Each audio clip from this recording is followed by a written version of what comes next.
He says, I really enjoy playing Fortnite. Would you guys want to watch me stream?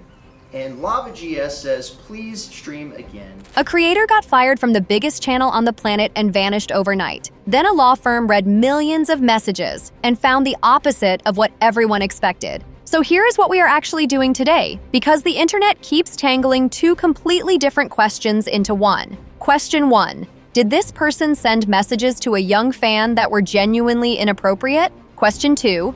Was it a crime? Those are not the same question, and the gap between them is the entire video.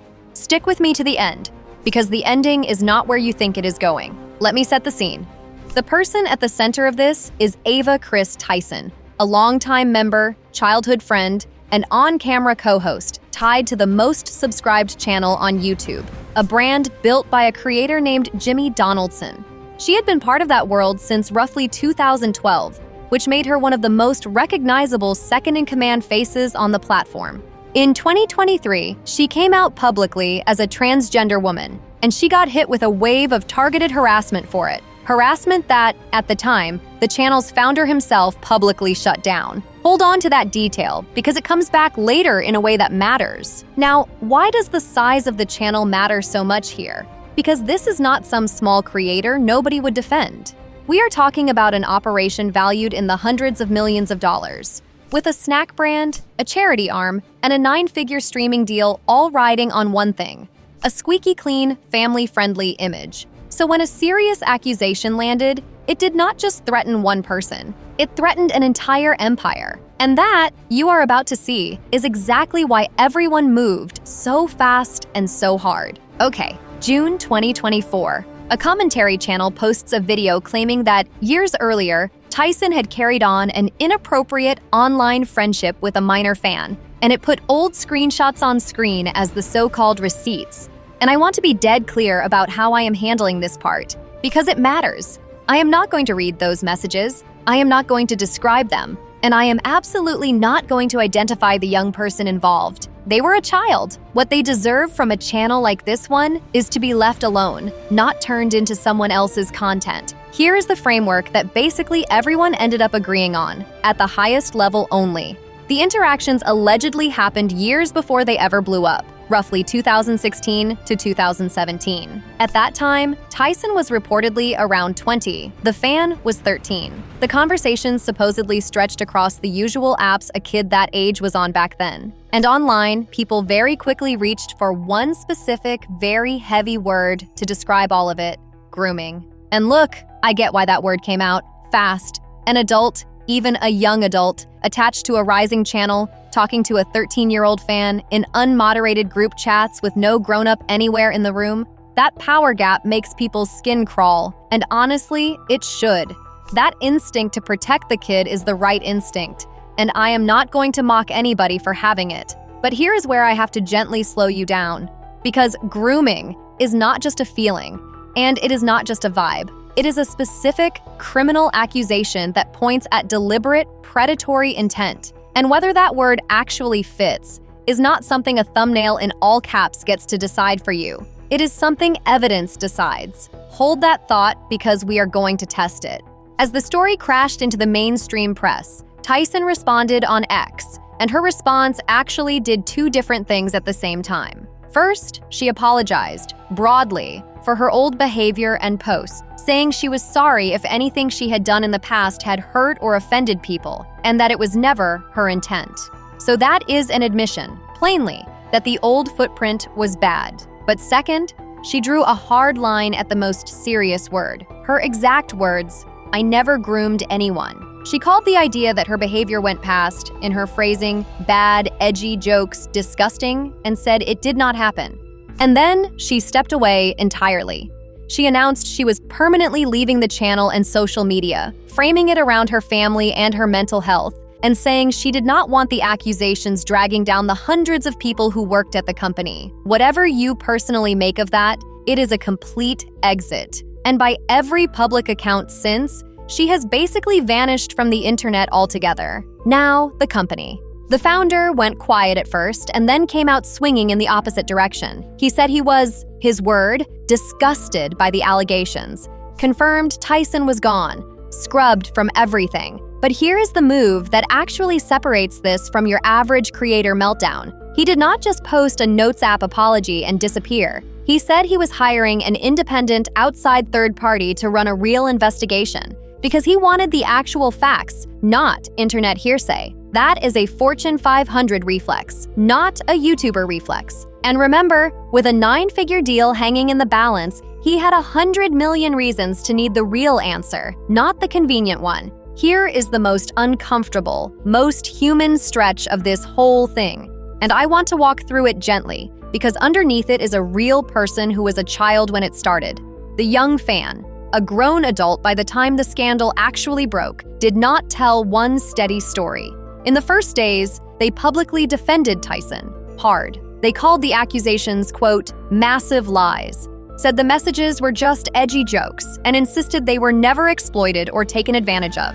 And then, inside of about 2 weeks, it flipped. A major trade outlet reported that the alleged victim had changed their tune and was now condemning the past interactions. Soon after, a major magazine ran a whole piece built around new statements from them, with a headline saying, in their words, that Tyson had used them. So which version is the real one? And this is exactly where an honest take has to refuse the easy move. I am not going to grab whichever statement makes the cleaner story and pretend the other one never got said, because the truth might be that both of them came from a real place, that being a kid pulled into a one-sided parasocial bond, and then a grown adult dropped into the middle of a screaming internet mob can genuinely scramble how a person remembers and processes their own experience. That is not a gotcha. That is just what these situations do to people, and pretending otherwise would be dishonest. Okay, deep breath, because this is the part the algorithm does not want you to sit still for. So sit still for it.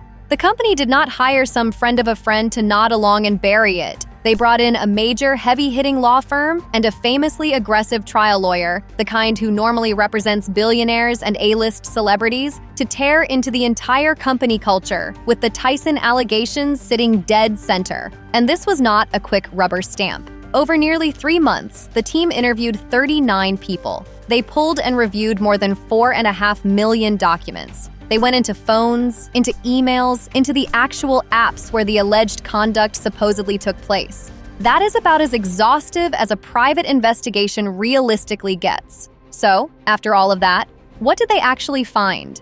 On the single most serious accusation, the exact one the entire internet had already convicted her of, the finding was blunt. There was, quote, no basis for the claim that anyone on that team committed sexual misconduct. No basis. And the firm pushed even further, saying it found no proof the company had knowingly employed people with histories of illegal or questionable conduct. Now, and this part is just as important, because it keeps the whole thing honest. The investigation was not a spotless clean bill of health either. It did flag isolated instances of workplace harassment and misconduct, and as a direct result, the company fired somewhere between 5 and 10 employees. So this was not a whitewash. It found real problems. It just did not find the specific crime the headlines had already sentenced her for. And there is one more piece, because it quietly tells you something about how these pylons work. That same legal team turned around and fired off a cease and desist at one of the loudest accusers, a former employee who had been amplifying the story, pointing out pretty brutally that this person had spent all of about 3 weeks at the company on a trial basis before being let go. The point is not that this critic was definitely lying about everything. The point is simpler and more useful. Very often, the loudest voice in a pile-on is the one with the least actual information. And then there is the question nobody on the comment section jury actually wants the answer to. Were there ever police, charges, an arrest, an open criminal case? No, there is nothing in the public record. No police investigation, no charges, no arrest, none of it. This entire thing was fought out in the court of public opinion and inside a corporate human resources process. So if you have seen a video out there implying this person is some criminal on the run from the law, I need you to hear this clearly. That is a fabrication. Full stop. So let me give you the honest version. The one that holds two uncomfortable things at the exact same time. Thing 1.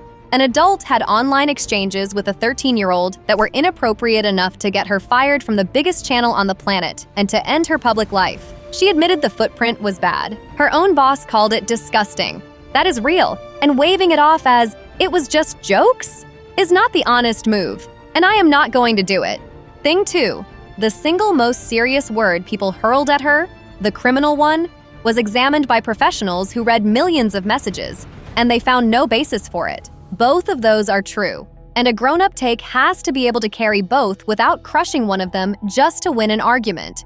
It was inappropriate and firing her was right, and it was not the crime the internet decided it was, can sit in the same sentence. In this case, they have to. And I am going to add one more thing, carefully, because the conversation got badly tangled up in it. Tyson is a trans woman, and a real chunk of the loudest so-called concern came wrapped in pretty naked transphobia. So here is the adult position on that, plainly. You can believe the messages were wrong and believe the bigotry aimed at her transition was also wrong. Caring about a child's safety and using that child as a crowbar to attack someone's identity are not the same thing. And the second one does not get a free pass just because it borrowed the first one's costume. So what do we genuinely take from all of this, beyond the spectacle? A few things. 1, the setup itself was the real danger. Young adults and young teenagers hanging out together in the same unmoderated chat rooms with no guardrails, no oversight, no actual grown-up in the room.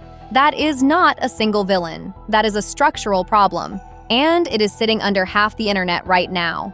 2, screenshots are forever. Something typed carelessly years ago can resurface and torch an entire career in a single afternoon. And 3, maybe the big one. The internet loves to skip the boring middle. It loves monster, and it loves totally innocent, because both of those are easy, and both of those feel good. But the truth here lived in that boring middle. Genuinely inappropriate, genuinely career-ending, and genuinely not the crime it got sold as. The boring middle is where the actual adults live. I am honestly curious where you land on this one, because reasonable people really do split right down the middle here. If you think the firing was right, but the predator framing went way too far, tell me why down below. If you think stepping away forever was the only honest move she had left, tell me that too. And if a story ever lands in your feed already preloaded with a verdict, screaming one ugly word at you in all caps before you have heard a single actual fact, maybe let that be your cue to slow down and ask a quieter question.